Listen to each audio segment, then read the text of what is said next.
If you're a parent, teacher, or school leader, and you're sick and tired of the frustration, anger, and unfair treatment of children at high risk in our public schools, then perhaps it's time for all of us to do something about it. In this podcast, Dr. Amitra Berry brings you tips, tools, strategies, and tactics to build successful solutions while touching, moving, and inspiring all of us to transform our schools so that every child thrives. Here's your host, Dr. Berry. Hey there, Equity Warriors. Welcome to our Summer Professional Learning Series, and thanks for tuning in. This is the 6th of our 10 special episodes designed to support you, whether you're a parent, caregiver, educator, leader, or supporter in your local schools.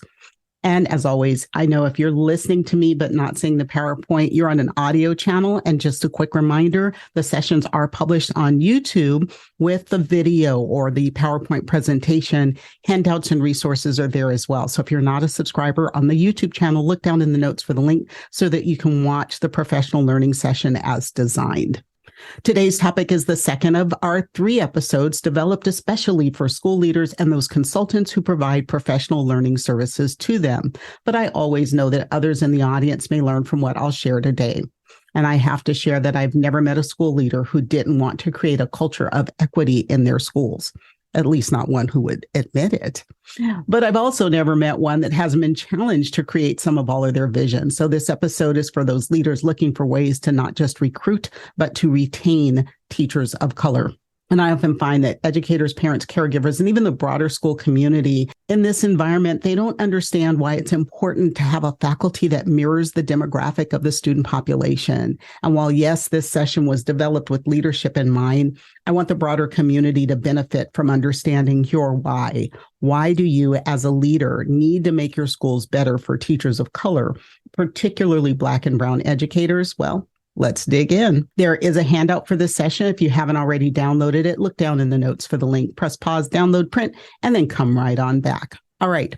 Through the work in today's micro session, you'll come to understand the importance of supporting Black and Brown teachers to recognize and address ways that teachers of color are singled out in school systems.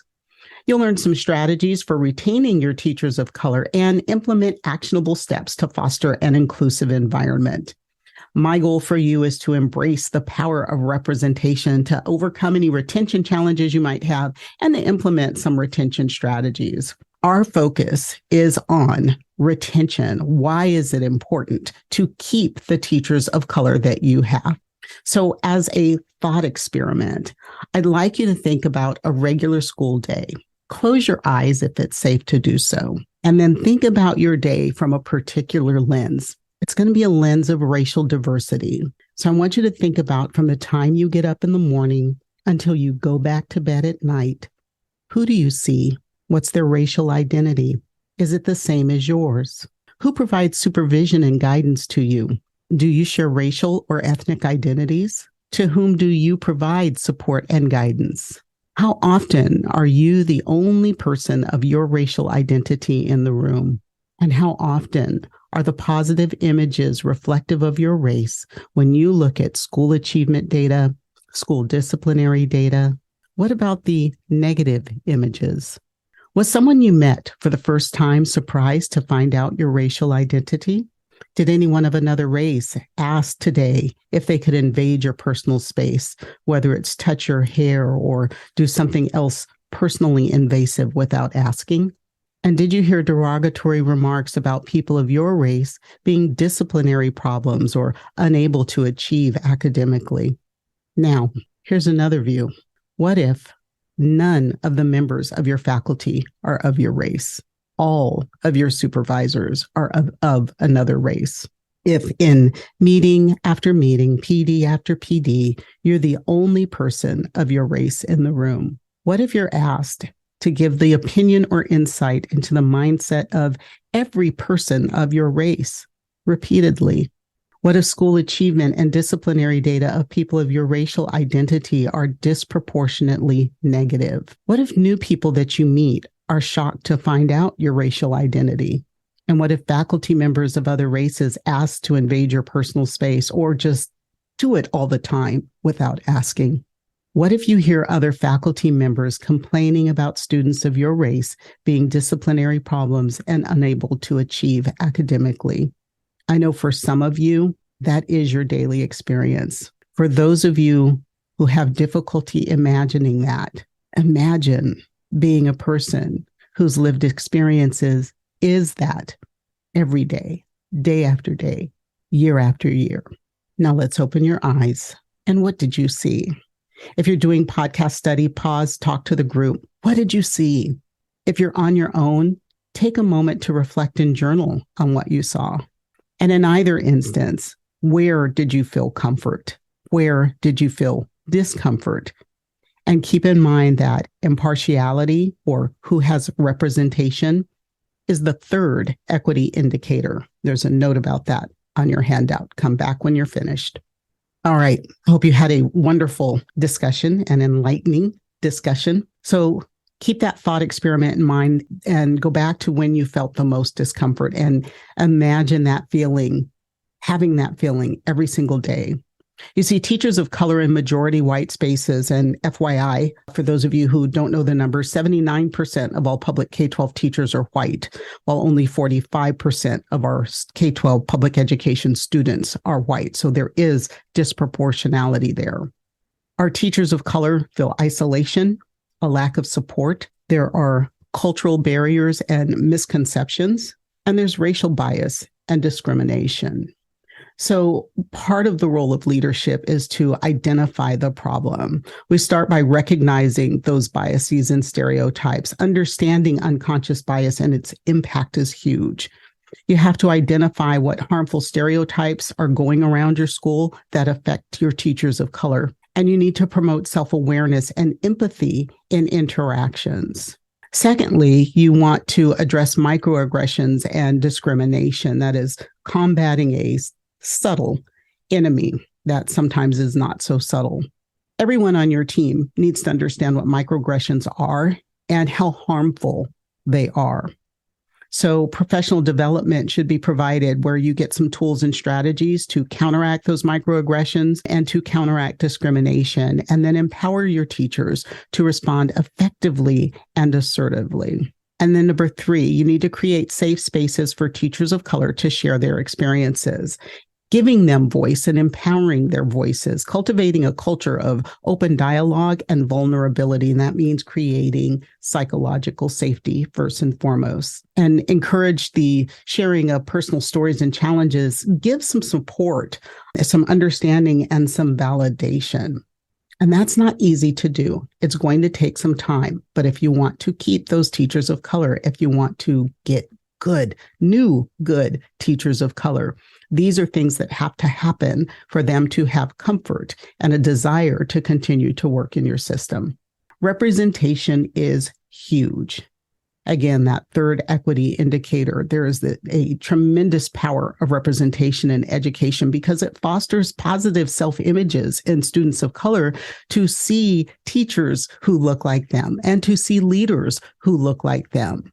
So part of that also provides or encourages our learners to engage in their instruction and to be successful academically because it helps to break some stereotypes and it promotes diverse perspectives.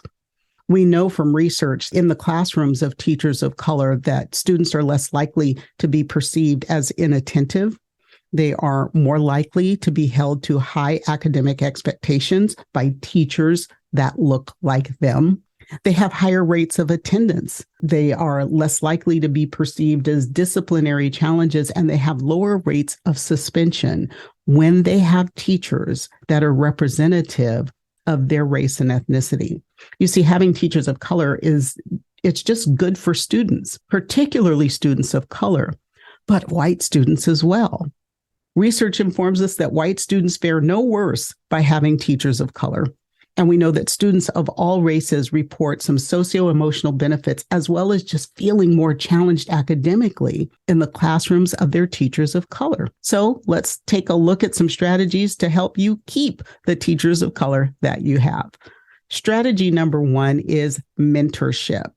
You want to pair, first, mentorship fuels professional growth of teachers of color, having someone to talk to. So you need to pair your teachers of color with experienced mentors for guidance. If you have experienced mentor teachers of color, that's even better. But an experienced mentor who is committed to the work of retention works just fine.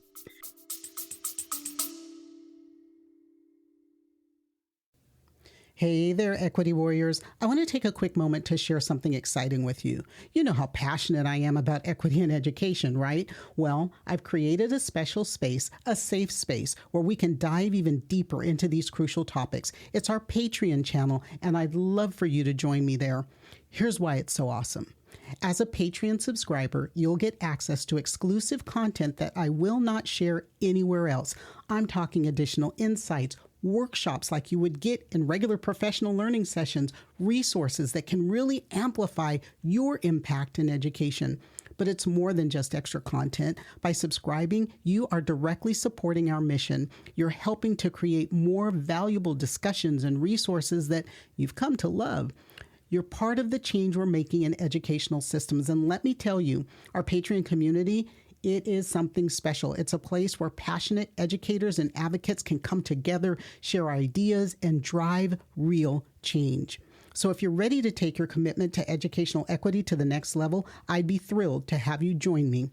Just head over to patreon.com/3E podcast. That's patreon.com/3E podcast.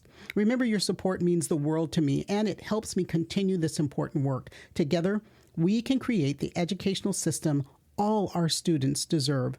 Thanks for considering, and now let's get back to the episode.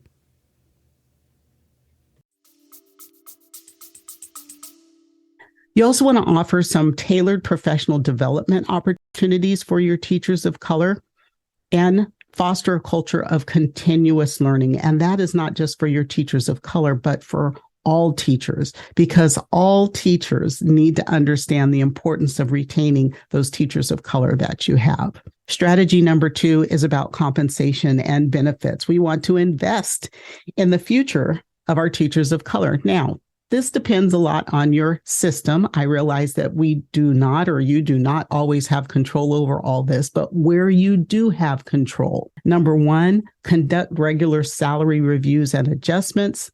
Number 2, you want to offer an attractive benefits package. Hopefully, I've got some HR folks listening.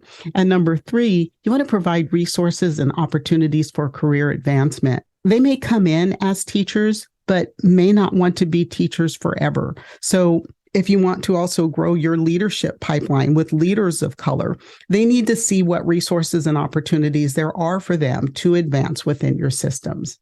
Strategy number 3 is a supportive and inclusive environment. You want to cultivate a thriving community by prioritizing diversity and inclusion initiatives, encouraging open dialogue and celebrating cultural differences, and then establishing a strong support system and networks for your teachers of color. Now, I'm going to point you back to episode 51, which is about empowering schools if you want information on that. Dr. Angela Davis said, you have to act as if it were possible to radically transform the world, and you have to do it all the time. So let's prep for retention. If you're working with a group doing podcast study, you're going to discuss these questions. If you're working solo, just take a moment to reflect on each and journal. Number 1, what anecdotal exemplars do I have of the impact of racial representation on academics, discipline, and teacher success? Now, that's within your system. What have you just seen anecdotally? Number 2, what do I currently have in place to support my teachers of color? Number 3, what does my school look like from a cultural inclusion standpoint? And number 4, what can I do this year to support and retain my teachers of color? Now, these also appear in your handout along with the strategies plan activity. That's going to take you a few minutes. So pause the podcast and then come on back when you're ready. Again, I want you to go back to the thought experiment, but this time I want you to think about when you felt the most comfort. To retain teachers of color, you have to both build trust and create community. And this will help to strengthen relationships and foster a unified environment for your teachers of color. There's tremendous power in trust. It boosts job satisfaction, commitment, it enhances collaboration and innovation, and it increases overall organizational effectiveness. And when leaders create a sense of belonging, they cultivate a vibrant and inclusive community that promotes mental and emotional well-being. And if you have not seen the numbers on educator, public school teachers especially, but principals as well, on how much more quickly they are leaving the profession, on the mental health issues that are plaguing them, take a look at that information. It's critical that you have the sense of belonging to support mental and emotional well-being among all of your staff, but your teachers of color in particular. When you have that sense of belonging, it also encourages open dialogue and shared experiences, and it builds resilience. And once again, you create that supportive network. That does sound like a great place to work every day, right? So let's look at 3 strategies to do just this. Strategy number 1, is communication and feedback. Open communication and feedback. You want to have conversations that matter, not just talk. Conversations that matter. That means establishing channels for honest, constructive dialogue, empowering your teachers to voice their concerns and share their ideas, and recognizing and valuing diverse opinions and experiences. In establishing that sort of safe space, a psychologically safe space, one thing that has to happen when we're creating an opportunity or an environment where folks can challenge ideas is for leaders to speak last. That doesn't mean you don't put policy out. That doesn't mean that you don't have expectations. And it doesn't mean you don't have goals, particularly SMART goals, but that people will feel safer voicing their opinions if you are the last to voice yours. All right, strategy number 2 is to celebrate diversity and acknowledge cultural differences. Embrace that which makes us unique. So organize some cultural events and celebrations more than just about food, but recognizing all of the various holidays that are among the diverse members of your team. Encourage some sharing of personal stories and experiences, and provide ongoing training and education on diversity and inclusion.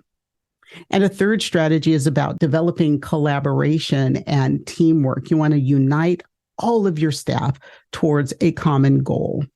So foster a culture of cooperative problem solving. Create some opportunities for cross-functional collaboration. Teachers don't always need to just talk with teachers. There are other professionals in your system that the conversations will benefit both sides by having those conversations. And then, of course, encouraging that peer mentoring and resource sharing. Now, if you need help developing SMART goals that are focused on equity, just send us an email and ask about my SMART goals setting workshop. All right, your turn to work on strategy and plan in your handout, just like before. Pause and come back when you're ready. All right, hope you have a plan developing on paper now and you're having some good conversation in your podcast study groups. Let's look at moving beyond what has been sort of the trend, and that is book clubs and affinity groups. If we're going to affect change, we've got to move beyond that. I'm not saying to stop those. Those are an excellent place to begin, and you need to have those affinity groups in place. That is part of that mentorship. That is part of that networking. It's part of that connecting and shared experiences piece. But you need to go bigger.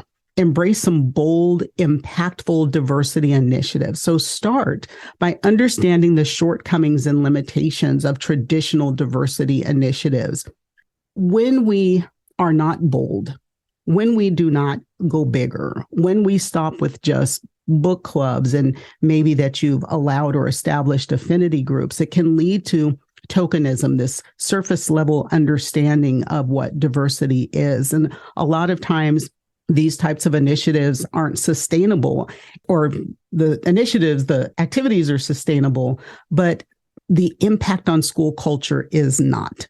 And you tend to create this false sense of progress and inclusivity because it's like a check mark item, right? Well, we have book clubs, we have affinity groups, we're doing diversity. Yeah. And then we want to get to transformative change. Be the change. Implement meaningful and lasting transformation by pursuing systemic change and challenging the status quo. You want to be authentic, have some genuine engagement and a true commitment to diversity. And that means there's accountability, that the community can hold you accountable and you all can hold yourselves accountable for promoting that inclusivity. So let's take a look at our final 3 strategies to get there. Strategy number 1, you want to have some ongoing conversations about race and equity. Keep the dialogue alive. This is not easy. And there are protocols for having these types of conversations. It's a workshop that I give as well. If you're interested, just shoot us an email. Now, previously, I told you to establish channels for honest, constructive dialogue. Here, you need to establish regular discussions on race and equity topics, the tough stuff. You have to talk about the tough stuff. Number 2, you have to encourage reflection and self-assessment. Take a look at what you're doing. And if you're not sure, matter of fact, the next episode, Leaders, is on a matrix that gives you a self-assessment for that. And then number 3, you want to promote empathy and understanding through some shared experiences. None of this, though, is possible without first building trust and building psychological safety. Strategy number 2 is to ensure diversity in your leadership roles. Representation matters at every single level. Now, what this looks like depends very much on your role in your school or district. Principals, this may just be having more inclusivity, more diversity in your committees, in your department chairships, or in your PLC leadership. If you're a central office administrator or a superintendent, you have tremendous span of control. But whatever your span of control is, you want to make sure that you actively recruit and develop leaders of color. You want to provide mentorship and growth opportunities. I can't say that enough. And you want to foster an inclusive leadership culture. You can't keep a good old boys club in leadership and say that you're fostering inclusivity. And our 3rd strategy is to develop policies and practices that prioritize equity. You want to embed inclusivity in the foundation of everything that you do. So take a look at your current policies through an equity lens, review those and update them so that they do reflect a lens of equity, a mission towards equity and inclusivity. You want to implement practices that actively promote diversity and inclusion, and you want to keep a look, monitor your progress, and continuously adapt to evolving needs. Nothing stays the same forever. Your student demographics may shift, your teacher demographics may shift. You may need to adjust your goals, but you can't do that if you're not looking at where you are, where you're going, and making adaptations as you go. One last time to work on strategy and plan in your handout, but hang on because we're almost through the session. So in this workshop, you got some tools and information to help you understand the importance of supporting Black and Brown teachers, recognize and address ways that teachers of color are singled out in schools, learn and leverage some strategies for retaining teachers of color and implementing actionable steps to foster an inclusive environment. Again, my goal was for you to come to embrace that power of representation, that 3rd equity indicator, and overcome some of your retention challenges, as well as implementing some retention strategies. Again, if you'd like to go deeper into this type of work for your organization, just shoot us an email, info@alberryinc.com. It's in your handout. Remember, you've got that one last strategy plan to do, but thanks so much for joining me today. Again, I hope you've got some new tools and strategies for cultivating inclusion for diverse educators. Continue to join me every week. Send your questions, topics, and requests to askdrberry.com, and I will answer your questions and bring you experts to help address those topics. Now, like, share, subscribe, turn on notifications, and as always, don't worry about the things you cannot change. Change the things you can no longer accept. And I'll see you next time. That's it for today's episode of the 3E Podcast. Head over to iTunes and subscribe to the show. One lucky listener every single week that posts a review on iTunes will win a chance in a grand prize drawing to win a $25,000 value private VIP day with Dr. Berry herself. Be sure to head over to 3epodcast.com and pick up a free copy of Dr. Berry's gift. Then join us on the next episode.